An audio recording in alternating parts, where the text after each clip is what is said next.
할렐루야, 좋은 아침입니다. 오늘은 이사야서 40장 27절에서부터 31절까지의 말씀을 통해서 가두어지지 않으시는 하나님이라는 제목을 가지고 함께 주신 말씀의 은혜를 나누기 원합니다.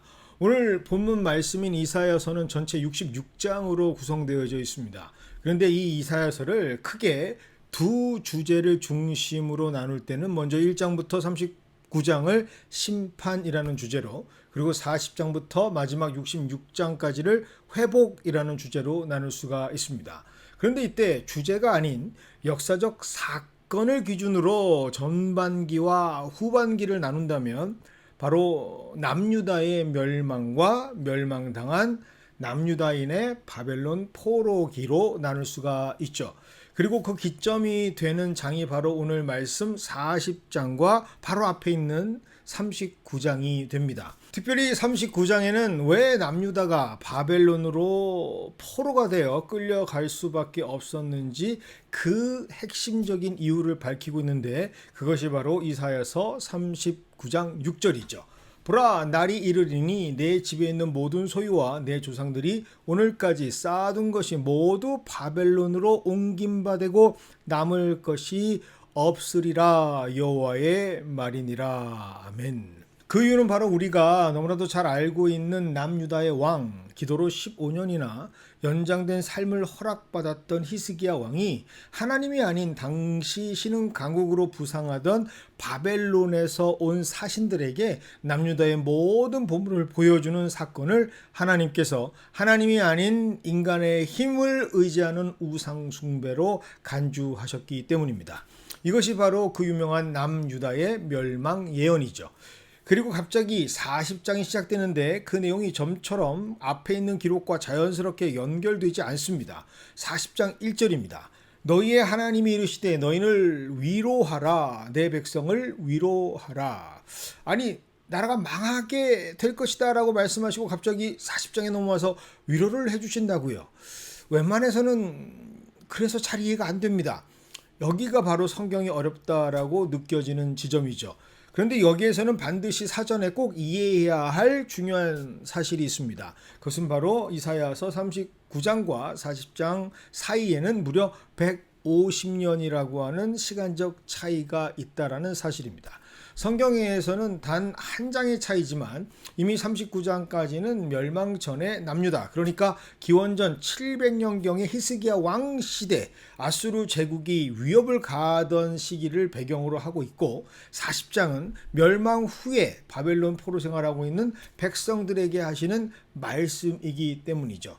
그런데 여기에서 또 우리가 헷갈릴 수밖에 없는 요소가 하나 더 등장합니다. 그것은 바로 오늘 본문 말씀 27절입니다. 야곱아, 어찌하여 내가 말하며 이스라엘아, 내가 이르기를 내 길은 여호와께 숨겨졌으며 내 송사는 내 하나님에게서 벗어난다 하느냐. 자, 여기 27절에는 야곱아라는 말과 이스라엘이라고 하는 말이 함께 사용이 됩니다. 보통 솔로몬 이후에 분단 시기를 겪었던 이스라엘 상황에서 쓰여진 성경에는 야곱은 남유다, 이스라엘은 북이스라엘을 의미하는 것인데 말입니다. 그런데 여기에서는 야곱과 이스라엘이 함께 그 말씀의 대상으로 기록되어져 있습니다. 그러니까 굉장히 헷갈리죠.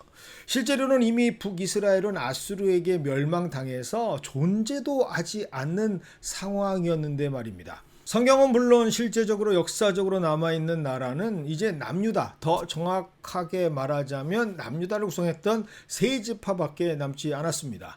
유다 지파, 베냐민 지파, 그리고 그들의 제사장이었던 레위 지파가 유일합니다. 그래서 지금도 우리는 이스라엘 사람들을 영어로 말할 때 Jews, 유대인이라고 부르는 이유가 바로 여기에 있습니다. 그런데 오늘 말씀 27절에는 남겨진 남, 이미 사라진 북을 다시 하나의 이름으로 부르고 계십니다. 그 이유는 무엇일까? 이것이 바로 오늘 본문을 이해하는 핵심 열쇠죠. 여기에는 분명 하나님의 의도가 담겨져 있습니다. 망해버린 10지파도 지금 그나마 포로로 잡혀서 바벨론에 있는 남은 세 지파도 모두가 다 이전에는 분명히 하나님과 언약을 맺은 내 백성들이라는 하나님의 마음을 드러내기 위해서 의도하신 호칭이라는 것이죠. 즉 하나님 아버지 입장에서 바라보는 이스라엘은 북이스라엘이든 남유다든 모두 다 아버지의 마음으로 같은 자녀들이다라는 것을 표현하고 계십니다. 그러니 물론 심판은 다 받았지만 이미 하신 말씀 언약으로 둘 다 회복시켜 주겠다라고 하는 그 회복의 선언이 바로 40장에서부터 시작되는 것이죠. 그런데 왜 갑자기 이런 말씀을 하시는 것일까? 그 이유도 27절에 기록되어 있습니다. 내 길은 여호와께 숨겨졌으며 내 송사는 내 하나님에서 벗어났다라고 기록했기 때문이죠. 이 말을 쉽게 말하면 하나님은 우리를 완전히 버리셨다. 하나님은 이제 우리에게 관심 따위는 없다. 하나님은 우리를 완전히 잊어버리셨다라는 말이 됩니다. 즉 유대인들은 자신들의 패망의 이유가 바로 하나님께서 도와주시지 않았기 때문이다 라고 원망하고 있음을 의미합니다. 지금 분명히 이사야 1장에서부터 39장까지 우상숭배, 혼합의 신앙 등등 자기 자신들의 죄 때문에 심판을 받게 될 것이라고 그렇게 심판하기를 주저하시며 수차례 하나님이 경고하셨음에도 불구하고 말입니다. 그런데 결국 남유다도 이 하나님의 음성과 경고를 무시하고 패망이라는 종국으로 달렸던 장본인들 아닙니까? 즉 자신들이 포로가 된 그 이유는 엄연한 자신들의 죄 때문임에도 불구하고 오히려 이들은 하나님을 지금 원망하고 있습니다. 마치 엄마가 아침에 그렇게 일어나라 깨웠는데도 자신이 민기적 하면서 늦장을 부리다가 응시 시간에 늦어서 중요한 수능을 보지 못하고 모든 탓을 엄마에게 돌리면서 엄마를 원망하는 철없는 딸과 같은 모습이죠. 그런데 왜 이 남은 자들은 이렇게 여전히 바보 같은 생각으로 하나님을 원망했던 것일까? 그 이유는 단 하나입니다. 바로 하나님을 알지 못했기 때문이죠. 여기에 아주 중요한 논리가 또 숨겨져 있습니다. 당시 남유다의 사람들은 겉모습으로 볼 때는 아예 하나님을 섬기지 않았던 것은 아닙니다. 형식적이 되었던 종교적이 되었던 나름대로는 모든 율법을 지키는 것처럼 보였고 제사도 꼬박꼬박 드렸죠. 그런데 문제는 이들이 하나님만 섬기지 않았다는 데 있습니다. 하나님과 함께 우상을 섬겼던 것이죠. 결혼 생활을 이전에 옛 여인을 정리하지 못하고 계속해서 만나면서 난 가정에 충실했어 라고 말하는 것과 같은 상황입니다. 전혀 그 어떤 동의도 되지 않고 이해도 되지 않지만 이들에게 우상은 참으로 좋은 선택지였던 것이죠. 요즘 시대로 말한다면 나름 당시의 우상들은 정확하게 자신들이 무엇을 관장하고 있는지를 알려주었고 자신들이 무엇을 제공할 수 있는지를 그 영역을 세분화해서 전문화해서 사람들에게 알려주고 있었습니다. 만약 내가 농경 쪽 일에 종사한다면 가장 중요한 날씨, 기후, 비와 같은 것을 관장하는 우상에게 잘하면 됩니다. 내가 금융 쪽에 종사하고 있다면 일기나 천재지변보다는 빠른 셈법이나 화폐 가치로 이익을 볼 수 있는 인플레이션이나 디플레이션을 관장하는 우상에게 잘하면 그것이 더 효율적으로 똑똑한 신앙생활처럼 보였기 때문이죠. 그런데 이런 생각들은 참으로 무서운 결과를 낳게 됩니다. 바로 그 근본적인 자세, 신을 대하는 근본적인 생각이 자신이 신을 조종할 수 있다고 믿게 되는 신념을 갖게 되기 때문이죠. 내가 이만큼 하면 신은 나에게 이만큼 들어줄 것이다. 내가 저만큼 신에게 투자하면 신은 나에게 이렇게 반응할 것이다. 이런 생각으로 믿음을 거래라고 여기게 됩니다.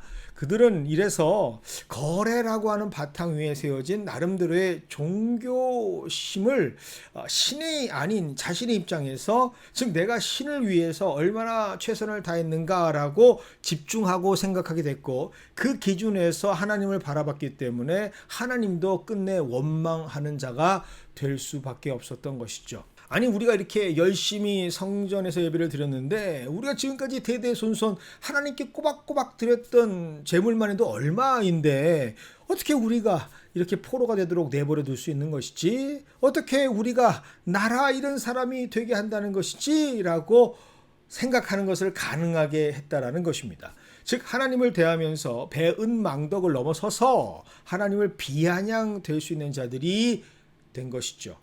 그런데 말입니다. 이런 말도 안 되는 모습이 지금 이 시대를 살아가는 우리 신앙인들에게도 있지는 않습니까?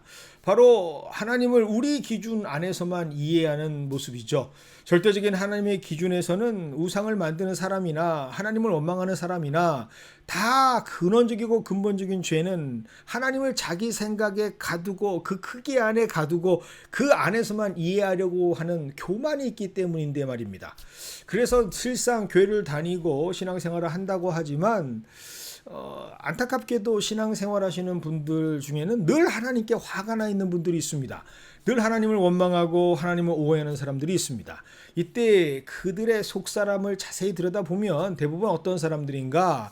바로 이러한 사람들, 하나님을 한 번도 인격적으로 만난 적이 없는, 아예 믿음 자체가 없는 종교인들로 신앙생활 하는 사람들이라는 것을 깨닫게 되죠. 하나님을 마치 만신 또는 잡신들처럼 대하면서 생각하는 사람들입니다. 그래서 하나님은 정확하게 그들에게 오늘 말씀 28절을 통해서 이렇게 선포하실 수밖에 없는 것이죠. 너는 나를 알지 못하느냐? 나를 듣지 못하였느냐라고 말이죠. 이 말씀은 그들에게 하나님을 아는 지식이 있냐라고 물으시는 것이 아닙니다. 이 말씀은 그들의 민낯, 즉 믿음의 부재, 믿음 없는 신앙에 대한 하나님의 안타까우신가 한탄을 표현하고 계신 것이죠. 즉 너는 아직도 나를 모르느냐라고 하는 하나님의 섭섭한 마음을 드러내고 계시는 겁니다. 그런데 참으로 대단한 것은 보통 인간관계에서 이 정도의 상대방을 만나면 당연히 관계를 정리하는 것이 대부분의 일반적인 반응일 것이고 어떻게 이런 인간이 다 있지라고 하면서 그냥 포기하고 돌아서는 것이 상책일 텐데 우리 하나님은 전혀 다른 길을 선택하십니다. 하나님은 자신이 누구인지를 다시 한번 그들에게 알려주십니다. 가르쳐 주시죠. 이것이 바로 오늘 말씀 28절의 하반절과 29절이 기록된 이유입니다. 영원하신 하나님 여호와 땅끝까지 창조하신 이는 피곤하지 않으시며 곤비하지 않으시며 명철이 한이 없으시며 피곤한 자에게는 능력을 주시며 무능한 자에게는 힘을 더하시는 분이라고 말이죠. 하나님은 어떤 분이신가? 하나님은 얼마나 크신 분임을 알려주고 있습니다. 지금 자신의 처지가 하나님 탓이라고 원망하고 빈정대는 유대인들을 보시면서 그래 우리 여호와 하나님은 피곤하셔서 우리 기도를 안 들어주시나 보다. 그래 우리 하나님은 지금 힘이 없어서 저 바벨론 신들에게 낭패를 당하셨고 케오패를 당하셨나 보다. 비아냥되고 무례함으로 천벌을 받아도 모자라리들에게 자상하게 다시 알려주시고 가르쳐 주시고 있습니다. 그래서 우리 하나님은 참 바보 하나님이 맞습니다. 확실히 바보 중에서도 상바보 하나님이 바로 우리 하나님 맞습니다. 보통 이 정도로 무례하다면 그냥 싹 다 뿌리를 뽑아서 정리해야 되는 거 아닙니까? 살려두기는 왜 살려둡니까? 홍수를 다시 한번 허락하셔서 싹 다 쓸어버리시고 다시 새 판으로 시작하시는 게 어떤 면에서는 더 효율적이고 낫지 않겠습니까? 적어도 잘못했다고 싹싹 빌 때까지는 뭐 개고생이 뭔지 알려줘야 되는 거 아닙니까? 그런데 하나님은 우리의 성정과 같은 분이 아니시죠? 회개를 요청하시지도 않고 먼저 위로의 말씀부터 하십니다. 그것이 바로 31절의 말씀이죠. 오직 여호와를 앙망하는 자는 새 힘을 얻으리니 독수리가 날개치며 올라감 같을 것이요 다른 박질하여도 곤비하지 아니하겠고 걸어가도 피곤하지 아니하리로다. 왜 하나님은 이렇게까지 하시는 것일까? 그 이유는 단 하나 이유밖에 없습니다. 하나님은 사랑이시기 때문이죠. 그래서 이사야 40장부터 거대한 주제의 변화가 시작되는 것이죠. 바로 39장까지는 분명한 심판이었던 큰 주제가 회복이라고 하는 주제로 전환되기 시작합니다. 그래서 성경학자들은 이 이사야 40장부터 아름다운 복음의 말씀이 선포된다라고 말하는 것입니다. 우리는 적어도 회개가 있어야 용서가 가능하고 그것이 허락된다라고 생각하죠. 그러나 하나님의 입장에서는 이미 남유다의 멸망으로 그들은 심판을 받았고 지금 이들은 죄값을 치르고 있다라고 여겨주셨습니다. 그래서 이사야서 40장 2절을 이렇게 기록하고 있죠. 그의 죄악의 값은 받았느니라.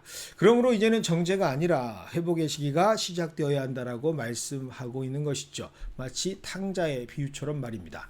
아버지는 이미 그가 돼지와 함께 여물을 먹으며 전혀 회개가 아닌 더 나은 대우를 받기 위해서 그저 아버지였던 그 집에 종으로 취직을 하기 위해 입사한 아들에게 그 어떤 회개도 강요하지 않으십니다. 아버지는 이미 그가 충분히 고생했고 이제 깨닫게 될 것을 믿고 아들로 받아주고 복권시켜 주시죠. 마치 집이 싫다고 뛰쳐나간 자식의 마음, 말해 뭐해, 내가 다 안다, 고생했지라는 마음을 담아서 그저 아무 일도 없었던 것처럼 퉁명스럽게 밥은 먹고 다녔냐 외치시며 따뜻한 밥상을 지어서 그 앞에 내어놓는 우리 어머니와 아버지 같은 분이 바로 우리 하나님이신 것입니다. 오늘 성경은 이런 하나님의 마음을 우리에게 알려주십니다. 그런데 우리는 마치 남겨진 유대인들처럼 여전히 하나님께 얼마나 빈정되고 무례하게 대할 때가 많은지 모르겠습니다. 그저 우리는 작은 바램과 우리의 기대가 무너지면 하나님을 평가하고 신랄하게 하나님을 원망하죠. 이런 사람은 반드시 저렇게 돼야 되지 않겠습니까? 하나님 말씀을 무기 삼아서 사람을 재단하기도 하고 판단하는 것을 넘어서 정죄하기도 하고 심지어 죽이기까지 하지 않습니까? 하지만 우리는 오늘 말씀을 통해서 반드시 생각해 봐야 할 것 같습니다. 혹시라도 우리가 하나님을 다시 제한하고 있지는 않은가라고 말이죠.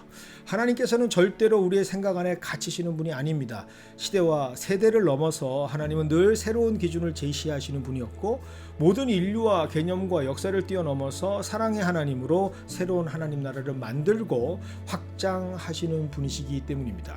그래서 오늘 말씀 31절은 너무나도 중요한 말씀으로 우리에게 선포되는 것이죠.